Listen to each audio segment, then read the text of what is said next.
Numbers chapter 16. Korah, son of Izhar, the son of Kohath, the son of Levi, and certain Reubenites, Dathan and Abiram, son of Eliab, and On, son of Peleth, became insolent and rose up against Moses. With them were 250 Israelite men, well-known community leaders who had been appointed members of the council. They came as a group to oppose Moses and Aaron and said to them, "You have gone too far. The whole community is holy, every one of them, and the Lord is with them. Why then do you set yourselves above the Lord's assembly?" When Moses heard this, he fell face down. Then he said to Korah and all his followers, "In the morning the Lord will show who belongs to him and who is holy, and he will have that person come near him. The man he chooses, he will cause to come near him. You, Korah, and all your followers are to do this. Take censers, and tomorrow bring burning coals and incense in them before the Lord. The man the Lord chooses will be the one who is holy. You Levites have gone too far." Moses also said to Korah, "Now listen, you Levites. Isn't it enough for you that the God of Israel has separated you from the rest of the Israelite community and brought you near himself to do the work at the Lord's tabernacle and to stand before the community and minister to them? He has brought you and all your fellow Levites near himself. But now you are trying to get the priesthood too. It is against the Lord that you and all your followers have banded together. Who is Aaron that you should grumble against him?" Then Moses summoned Dathan and Abiram, the son of Eliab. But they said, "We will not come.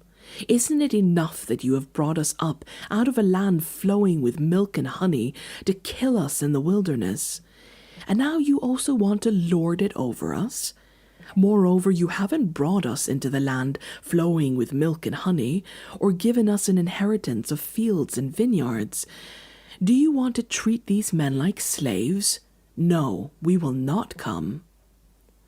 Then Moses became very angry and said to the Lord, "Do not accept their offering. I have not taken so much as a donkey from them, nor have I wronged any of them."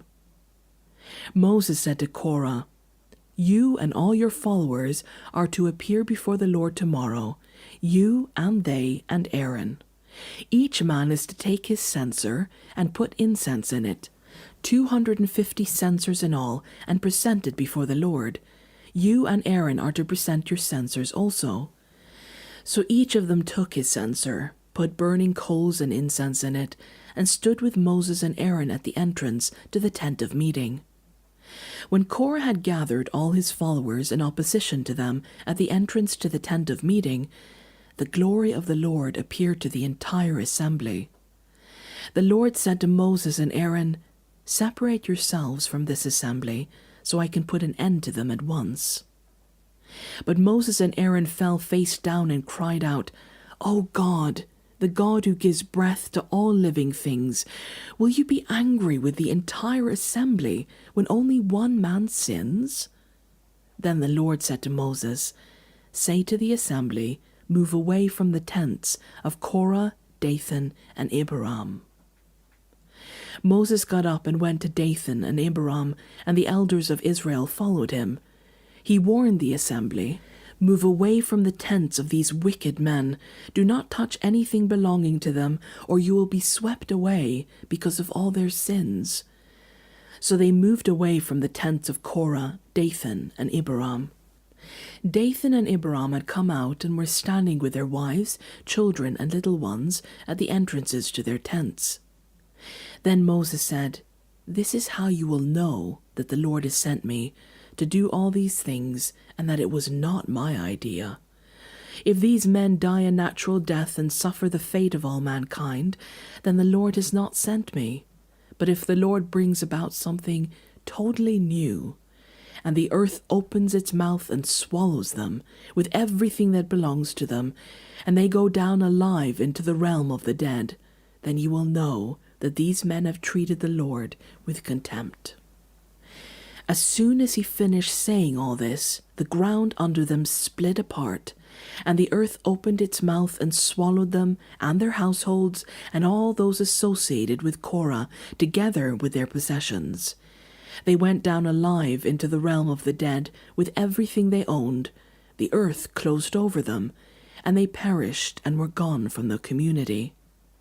At their cries, all the Israelites around them fled, shouting, "The earth is going to swallow us too." The fire came out from the Lord and consumed the 250 men who were offering the incense. The Lord said to Moses, "Tell Eleazar, son of Aaron the priest, to remove the censers from the charred remains, and scatter the coals some distance away, for the censers are holy, the censers of the men who sinned at the cost of their lives. Hammer the censers into sheets to overlay the altar, for they were presented before the Lord and have become holy. Let them be as a sign to the Israelites." So Eleazar the priest collected the bronze censers brought by those who had been burned to death, and he had them hammered out to overlay the altar, as the Lord directed him through Moses.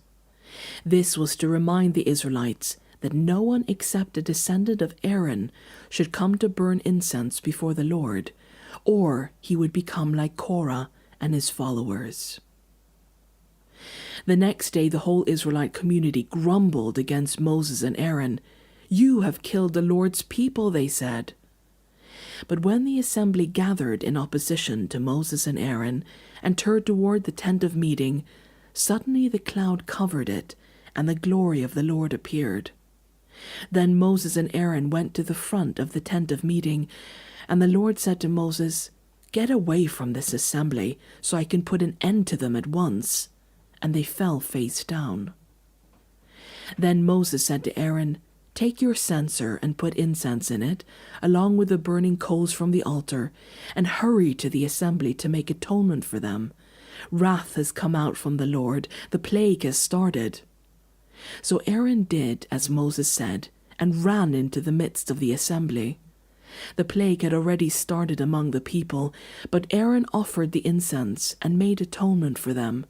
He stood between the living and the dead, and the plague stopped. But 14,700 people died from the plague, in addition to those who had died because of Korah. Then Aaron returned to Moses at the entrance to the tent of meeting, for the plague had stopped.